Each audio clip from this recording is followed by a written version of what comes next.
So it's in Hebrews chapter 13, verses 13 through, uh, no, Hebrews chapter 13, verse 8, just one verse. Jesus Christ, the same yesterday, today, and forever. Jesus Christ, the same yesterday, today, and forever.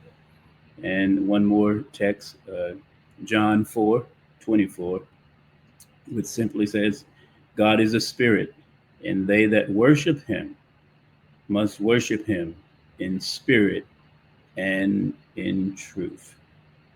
Well, as we go to the, the original text, we look first, we find that Jesus, according to the scriptures, according to the truth, is the Savior. Jesus is the Savior.